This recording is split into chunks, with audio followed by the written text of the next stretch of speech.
सुरुवातीला महत्त्वाची बातमी पाहूया। अजित पवारांनी धनंजय मुंडेंच्या राजीनाम्याचा चेंडू हा आता धनंजय मुंडेंच्याच कोर्टात टाकलाय। नैतिकतेच्या मुद्द्यावर धनंजय मुंडे राजीनामा का देत नाहीत असा प्रश्न पत्रकारांनी उपस्थित केला।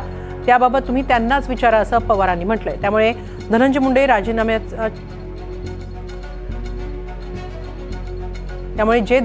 राजीनाम्याचा चेंडू अजित पवार आणि देवेंद्र फडणवीसांकडे टाकत होते, ते धनंजय मुंडे अजित पवारांच्या या विधानानंतर आता काय भूमिका घेणार, राजीनामा देणार का, ही चौकशी होण्याची वाट पाहणार, हे पाहणं महत्त्वाचं ठरणार आहे।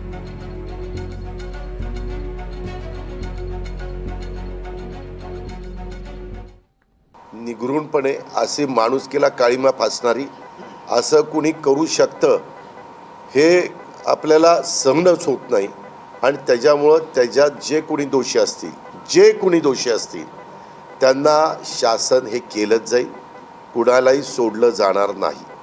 आणि मुख्यमंत्र्यांनी लगेचच SIT नेमली, CID नेमली, न्यायालयीन चौकशी त्या ठिकाणी सुरू केली, म्हणजे सूचना जाहीर केली।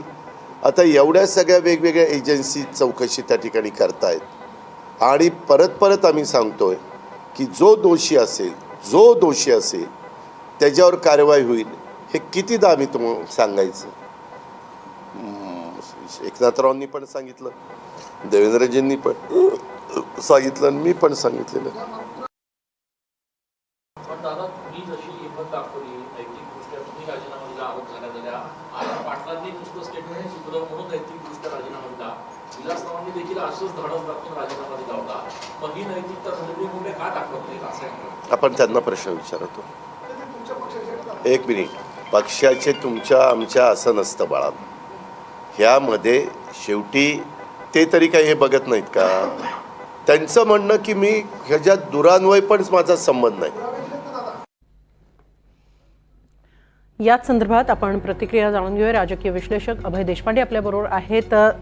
अभय सर, जर अजित पवारांची विधानं गेल्या काही दिवसांमधली पाहिली तर दोष सिद्ध होत नाही तोपर्यंत शिक्षा देता येत नाही। ते आज राजीनामा द्यायचा की नाही त्यांचं त्यांनी ठरवावं, त्यांना विचारावं असं त्यांनी म्हटलेलं आहे। या विधानांचे काय अर्थ निघतात? मला वाटतं की याच्यातून काही फार वेगळा अर्थ निघतो असं म्हणता येणार नाही। सुरुवातीपासून त्यांची भूमिका अतिशय स्पष्टपणे अजित पवार यांनी घेतलेली आहे की जोपर्यंत चौकशी होणार नाही आणि त्या चौकशीमध्ये ते दोषी आढळत नाहीत किंवा त्यांचा संबंध या प्रकरणाशी आढळत नाही तोपर्यंत राजीनामा घेतला जाणार नाही, अशी स्पष्ट भूमिका त्यांनी घेतली। नंतर सांगितलं की जी कागदपत्र अंजली दमानी यांनी माझ्याकडे दिलेली आहेत ती मुख्यमंत्र्यांकडे मी देईन आणि त्याच्यावर मुख्यमंत्री निर्णय घेतील म्हणून। जेव्हा मुख्यमंत्र्यांना विचारलं तर ते म्हणाले अजित पवार यांचे पक्षाचे मंत्री आहेत, ते त्यांच्या संदर्भात निर्णय घेतील।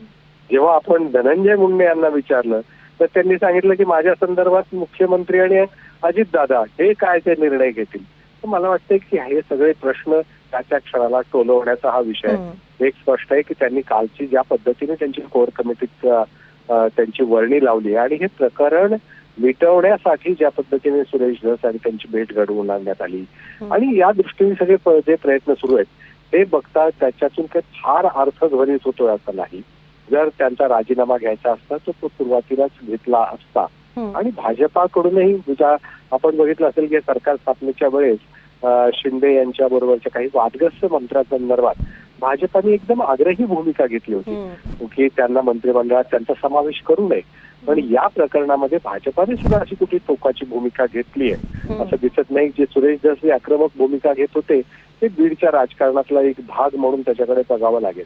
त्या अदरवाईज मला वाटतं की आजच्या त्यांच्या वक्तव्यामध्ये काही वेगळं त्याच्यातून काही ध्वनित करायचं आहे त्यांना असं समजण्याचं कारण काय नाही। कारण त्यांच्या हे जेव्हा ते म्हणाले याचा निर्णय त्यांनी घेतला त्याच्यानंतर लगेच त्यांनी स्पष्ट केले पण त्यांचा संबंध अजूनही कुठे स्पष्ट होत नाही आहे। म्हणजे याचा अर्थच असा आहे की आजचा प्रश्न त्यांनी टाळला त्याचं उत्तर देण्याचं। अर्थात आपण नेहमीच चर्चा करताना सांगत होतो की स्वतः अजित पवार यांनी त्यांच्यावर आरोप झाले तेव्हा लगेच राजीनामा दिला आणि त्या आरोपातून त्यांची मुक्तता झाल्यावर ते परतले होते। तो निकष ते लावतील का धनंजय मुंडे यांच्या बाबतीत? तर त्यांनी स्पष्ट संकेत दिले होते की तो निकष त्यांच्या बाबतीत लावला जाणार नाही आणि आताची त्यांची भूमिका जी आहे त्यापेक्षा फार वेगळी आहे असं समजायचं काही कारण नाही।